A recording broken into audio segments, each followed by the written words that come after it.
بسم الله الرحمن الرحيم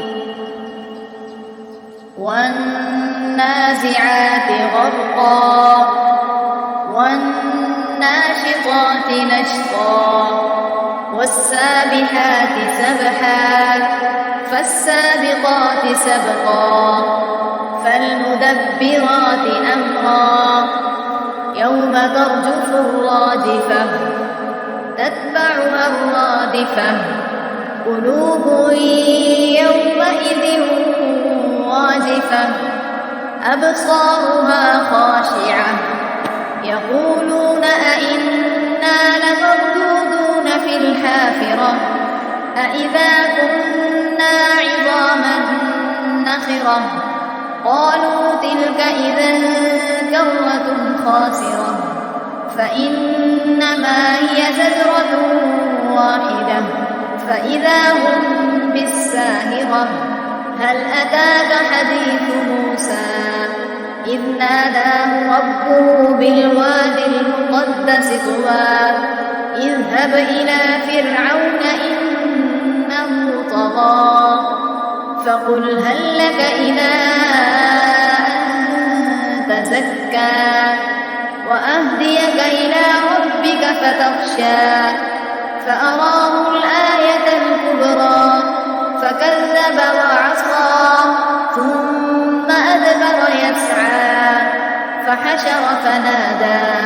فقال أنا ربكم الأعلى فأخذه الله نكال الآخرة والأولى إن في ذلك لعبرة لمن يخشى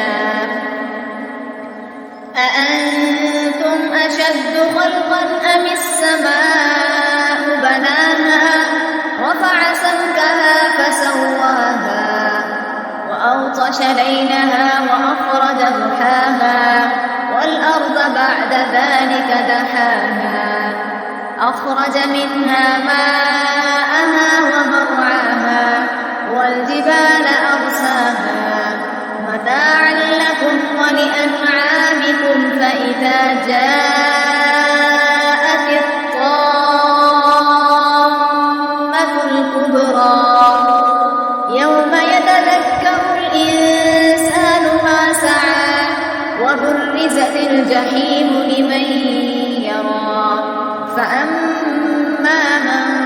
طغى وآثر الحياة الدنيا فإن الجحيم هي المأوى